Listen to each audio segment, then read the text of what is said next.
siyaasaa dirree dimokiraasii mootummaan bal'isuudhaaf waamicha taasisee gara biyyaatti kan isaan galan baay'inaan.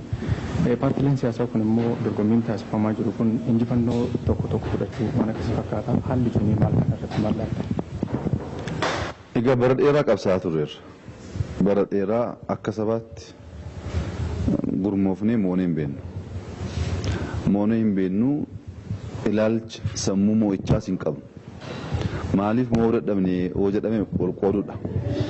Gareen garaa garaa dhufeetu anatu moo'ee, anatu asiin ga'ee, anatu achiin ga'eedha. Kuni burqaa injifannoo wallaalurraa kan ka'udha. Kan mo'ate uummata Oromoodha. Kan salphate, kan rakkate, kan hidhame, kan garafames uummata Oromoodha. Aarsaa kaffaluudha qabu kaffalee moo'ee jira. Amma garuu akka nama moo'eetti hojjechaa jirraa kan jedhu immoo hayyuun Oromoo, dargaggoon Oromoo tasgabbaa ilaaluu qaba. Moo'uu jechuun tooftaa qabsoo kaleessaa irra deebi'uu jechuu miti. Kaleessa injifachuudhaaf humnaan, wacaan, gurmaa'inaan, barreeffamaan waan garaa garaa hojjennee jirra. Amma isa miti kan nu barbaachisu. Tasgabboofnee qabeenya keenya addaan baasnee barree carraa baay'eetu dhufaa jira. Carraa kanaan afaan osoo hin ta'in hojjaan naannoo keenya biyya keenya jijjiiruudhaaf hojjechuudha. Carraa dhufaa jiru balleessaa kan jiru maalii jennee immoo yoo ilaalle tooftaa qabsoo jijjiiruu hin dandeenya. Ammas lolaan, ammas hiriira nagaa bahuudhaan, ammas sirbuudhaan akkaataa kanaan qabsoo uummata Oromoo akka duubatti hin deebisne baay'ee yaadda. Kanaan dura akka hundi keessan yaadattan bara 1984-85 yeroo mootummaan dargii kufee dhaabbileen siyaasaa garaa garaa dhufan Oromoon akkuma har'aa kan sirbatti gale. Sirbatti galee bakka hundatti sirba baasaa, shirrixxii sammuu irratti naannessaa, osoo sirbinuu inni kaan qophaa'eetu waan keessa dabarre hin beekna. Amma sirba keessaa baana. Sirba nuuf hin ta'u. Sirbi nu barbaachisu gurmaa'uudha, tokko ta'uudha. Dhaabbileen siyaasaa 15-16 nu barbaachisan. Lama sadii saba kanaaf gahaadha. Wal bira dhaabbannee, wal gorsinee, wal gargaarree moo'icha dhufe injifannoo dhufe kan jaarraa dheeraa akka turuu danda'u gochuun hojii keenya. Kana gochuu baannaan immoo bara baraan mo'amaa deemnaa jiru. Maaliif wal qoodinsi jiru keessas waan jiruuf alaa miti kan jiru keessa jira. Ammas gareen garaa garaa akkaataa dubbii ilaalan bilchina hin qabu. Qabsaa'uuf, jeequuf, gaaffii garaa garaa kaasuuf dandeettii horachaa dhufe suni biyya ijaaruuf, gurmaa'uuf, nagaa buusuuf immoo tooftaa addaa barbaada. Isarratti hojii dabalataa hojjechuun nurraa eegama. Uummanni Oromoo waan keessa darbe hin beenna. Cinqii guddaa keessa darbe. Kana keessatti dhaabbanni keenya dhaabbate Dimokiraataa Uummata Oromoo uummata isaa wajjin dhaabbatee rakkoo hooggansaa uummanni kun dhabe guutuudhaaf eenyumtuu haaluu kan hin dandeenye hojii addaa hojjennee jirra. Kun abbaan arge dhufee har'a saamuus salphisuus gadi buusuus hin danda'u. Nuti lubbuu keenya laanneetu qabsoo uummata Oromoo uummata keenya wajjin dhaabbannee injifannoo amma arganne bira geenye warra kaan sassaabaa jirra. Obbolowwan keenya sassaabamuu qabu, yaada qabu, uummata isaaniif qabsaa'aa jiru. Yaanni mo'aa kan jiraa duwwaa miti. Yaanni garaa garaa bakka baay'ee jira. Yaanni kun walitti dhufee akka uummanni kun injifannoo isaa bara dheeraa tursuu danda'uuf hojjechuu qabna jechuudha. Kan biraa uummanni Oromoo gochuu kan qabu namoonni garaa garaa ammas saba garaa garaa wajjin wal jeequmsa keessa nu gashanii keessatti fayyadamuu kan barbaadan jiru. Kanaaf qaawwa banuun barbaachisaa miti. Wal arrabsuudhaan, wal dhiibuudhaan fagoo deemuu hin dandeenyu. Nuti waa hunda qabna. Kan dhabne tokkummaadha. Kan dhabne si'annaa tasgabbiidhaan dubbii ilaaluudha. Isatti deebinaan injifannoo keenya kan saamuu danda'u waan tokkoyyuu hin jiru. Kana keessaa baanee akkuma kaleessaa jeeqaa hoo deemne garuu injifannoo keenya dhabuu dandeenya. Maaliif tokkummaan nu keessaa badaa waan jiruuf sabni tokkummaan qabne immoo mo'uu hin danda'u. Akka yaadattan waggaa 2-3 dura bakka deemneetti waa'ee tokkummaa Oromoof waa'ee injifannoo dubbachaa turre. Kan qabsoof nu injifachuu fi qabsaa'uuf miti. Nuti bara lakkaawwachuuf miti mo'uuf qabsoofna jechaa turre. Gaafa moonu immoo lakkoofsa baraa keessaa baanee injifannoon kun akkaataa kamiin uummata keenya itti fayyadamaa godhee turuun wajjin danda'a kan jedhu ammas yaada haaraa tooftaa haaraa barbaada. Kanaaf uummanni keenya injifannoo argameef ga'eensa adda. Uummanni Oromoo baachuu beeka, hammachuu beeka, obsuu beeka. Waa baay'ee godhee biyya kanas baatee nuunis baatee injifannoo kanaaf nuun ga'ee jira.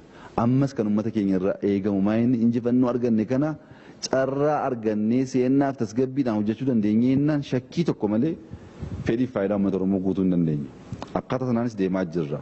Waa hunda dubbachuu waan rakkannuuf obsaan nu eeguu nu gargaaru sirna uumuun akka sirna diiguu salphaa akka hin taanes baruun barbaachisaadha. Sirna diiguun qophii baay'een barbaadu. Sirna uumuun tooftaa duwwaa osoo hin ta'in gadi ta'anii xiinxaluu yaaduu barreessuu hubachuu barbaada. Maaliif sirni kan ijaaramu torban tokkoof miti. Jeequun torban tokkoof tooftaa uumtee jeeqxee kaateetu tooftaa haaraa uumta. Sirna akkas miti. Sirni kan uumtu jaarraa tokkoof jaarraa lamaaf akka hojjetuuf. Kanaaf yeroo akka barbaachisuus hubachuun gaariidha. Nageenya arganne kanas eeguun baay'ee barbaachisaadha. Fuula keenya gara misoomaatti, fuula keenya gara dimokiraasiitti jijjiiruun hunda keenya irraa eegama. Filannoon dhufaa jira. Uummanni Oromoo fedhiinsaa dhaaba kamiyyuu taanaan shakkii mamii tokko malee abbaa barbaade filachuu danda'a. Isaaf ta'a taanaan rakkoo akkasii hin qabu. Kan nuti barbaannu dimokiraasiin dhugaa biyya kana akka dhufuudhaaf. Kan nuti barbaannu qabsaa'aa jirus dimokiraasiin dhugaa uummata Oromoof tolu akka dhufuuf. Kun filannoo duwwaa osoo hin ta'in sirna gaafatus qaba. Oromoof dimokiraasiin dhugaa dhufuu kan danda'u tokkoon tokkoonsaa gaggeessaasaa filachuu gaafa danda'e duwwaadha. Sun immoo yeroo barbaada, hojii barbaada. Kanaaf sirba keessaa, waca keessaa, lola keessaa baanee tasgabboofnee akkaataa kamiin injifannoo keenya fageessuu dandeenya kan jedhu uummata keenyaaf kan ifamu ta'a jechuudha. Haala Chaayinaa ilaaluun hin danda'amu. Keessatti gaafa rakkoon uumamu ikoonomiin socho'uu hin danda'u, guddachuu hin danda'u. Gaafa keessatti tokkummaan uumame waliin taanee adeemuu dandeenyu immoo jijjiirama guddaa fiduu dandeenya. Waliin ta'uu kana namni baay'ee karaa dogongoraatiin hiikaa jira. Waliin taanee haa hojjennu gaafa jennu eenyummaa keenya dhabnee jechaa hin jirru. Eenyummaa ofii dagannee eenyummaa nama biraa fudhannee miti kan qabsaa'aa jirru. Waliin ta'uu jechuun akka bishaanii sanaati. Bishaan of keessatti waan lama qaba.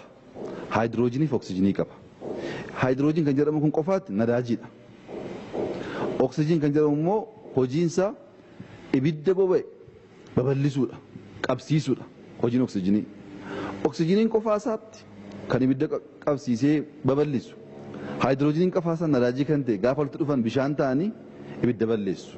Gaafa walitti dhufan bishaan ta'anii lubbuu namaa jireenya namaa fooyyessu, qulqullina namaa eegu. Waliin ta'uu jechuun eenyummaa ofii dagachuu osoo hin ta'in atis waan qabdu fiddee anis waan hin qabu fiddee waliin taanee waan caalu haa qabaannudha malee Oromummaa keenya dagannee Oromummaa keenya dhabnee waan biraa uumnaa jechuu miti. Oromoo waan qabu qaba. Inni kaanis waan qabu qaba. Kan walitti finnee biyya guddaa, biyya cimaa, biyya misoomaa, biyya dimokiraatawaa uumuu hin dandeenyaadha. Haala kanaan hubannee waliin deemuu dandeenyeennaan rakkoon amma mul'achaa jiru kun rakkoo guddaa miti. Waan baay'ee keessa dabarree jirra. Kana hiiknee gara misoomaatti ce'uu dandeenya. Uummanni keenya akkuma kaleessaa tasgabbaa'ee nu waliin dhaabbatee rakkoo keessaa akka baanuuf nu gargaaruu qabaa. Dhaabbileen siyaasaas tasgabbiidhaan dubbii ilaaluu qabu. Keessattuu dorgommii alaabaa waan taasifamu wal fakkaataa. Kanaanis wal qabatee immoo walitti bu'iinsi darbee uumamaa jira. Dhimma alaabaa kana wal qabatee ejjennoo mootummaa maali kana irratti? Alaabaan yaada kee, fedhii kee kan siyaasaan ibsachuu barbaaddu karaa itti ibsu tokkodha. Alaabaa duwwaa osoo hin ta'in inni kaan jechaan ibsa, inni kaan barreeffamaan ibsa, inni kaan sirbaan ibsa, inni kaan alaabaan ibsa.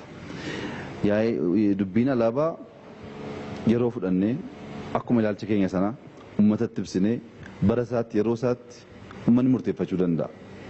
Alaabaa kana malee nuuf hin tolu, nuuf hin malu yaada jedhu hin qabnu nuti. Alaabaan Ameerikaa yeroo 13 jijjiiramee jira. Alaabaan keenya jijjiiramuu danda'a. Kan jijjiiramuu danda'u garuu namatti fe'uudhaan miti. Namatti fe'uu hin dandeenyu. Yaada keenya ibsinee mari'annee yaadaan caallee namni baay'ee jaallatee jennaan alaabaa jijjiiruu rakkoo maalii qaba? Alaabaaf jettee nama ajjeesuun barbaachisaa miti. Alaabaaf jettee waa balleessuun barbaachisaa miti. Kan jechaa jirru koo wal ajjeesuu keessaa baanee teenyee mari'annee yaada caalaa yaada mo'aa ta'e keessaa baasnudha. Alaabaaf jettee waa miidhuu qabeenya caccabsuu jechuun gaddeemudha. Alaabaa keenya qabachuu dandeenya. Alaabaa keenya jaallachuu dandeenya. Hiikkaa alaabichaa sirnaan baruu. Alaabaan sun nuuf faajjii nuuf waan gaarii nama kaaniif immoo dhiibbaa kan hin finne ta'uusaa agarsiisutu nurraa eegama. Mari'annee waan barbaannu gochuun uummata harka jira jechuudha. Fedhii garee garaagaraa ta'uu hin qabu. Alaabaas haa ta'u yaadas haa ta'u yeroo fudhannee uummataaf karaa nagaan diriirsinee fedhii uummataa irratti hundoofnee murteessuudha malee kana malee inni kaan hin ta'u jennee haaloo keessa gallee wal cabsinaan wal balleessuu ta'a. Wal balleessuun immoo injifannoo fiduu hin danda'u. Irra deddeebi'ee akkan kaasaa jiru Saawus Sudaan kan galeessaa araarsaa turre waggaa 30-40 dura naannoo tokko turan. Naannoon tokko nuuf hin ta'u jedhanii naannoo 3 godhan. naannoon sai nuuf hin ta'u inni 20 godhan achi 28 godhan achi 32 godhan ammoo bittinnoofnee dhumaa jirra waliigaluu hin dandeenye waliigaluu duwwaa osoo hin ta'in yaadni ummanni Suudaan qabuuf mootummaan Suudaan qabu gatiin qabu Itoophiyaan yaada fiddi Ugandaan yaada fiddi Keeniyaan yaada fiddi kana hojjettu ittiin yaaduma ofiiyyuu namatti ibsatanii yaada mootummaa duwwaa osoo hin ta'in yaaduma dadhabaayyuu ta'u kan isaanii akka hojiirra oolu gochuu hin dandeenye nama baay'eetu harkatti gashatee kana akkaataa kanaan adeemtuudha. Bittinnaa gaafa deemnu kanatu uumama xiqqaachaa waan deemnuuf akkas akka hin taaneef akka Oromootti tokko ta'u akka Oromootti gurmaa'u akka Oromootti wal dhaggeeffachuu akka biyyaatti immoo hirree walii ta'u wal cimsuu wal jajjabeessuu nus waan qabnu qabna inni kaanis waan qabu qaba kan walitti finnee akkaataa kamiin Itoophiyaa ijaaruu dandeenya. Itoophiyaan waa gahaa miti yeroo baay'ee dubbaniira waa'ee kana Jibuutii Somaalee Eertiraa Suudaan wajjin ikonomikaalii walitti dhufuu dandeenya jennaan bal'annee guddannee fedhiif faayidaa biyya kana duwwaa osoo hin ta'in ilma namaa hunda guutuu dandeenya. Kun hin ta'u taanaanoo heera gallee tokkuma dheengaddaa sana Chaayinaa kadhanna. Suudaan Chaayinaa kadhatti, Itoophiyaan Chaayinaa kadhatti, Keeniyaan Chaayinaa kadhatti. Osoo waliin hojjennee hoo isa kaaniyyuu gargaaruu dandeenya. Waliin ta'uu jechuun kana waan ta'eef tasgabbiif si'annaan dubbii ilaallee injifannoo arganne eegnee injifannoo arganne karaa fagoo geessuu akka dandeenyuuf yeroo barbaachisu bachuun baay'ee barbaachisaadha kan jedhuun dabarfachuu barbaada.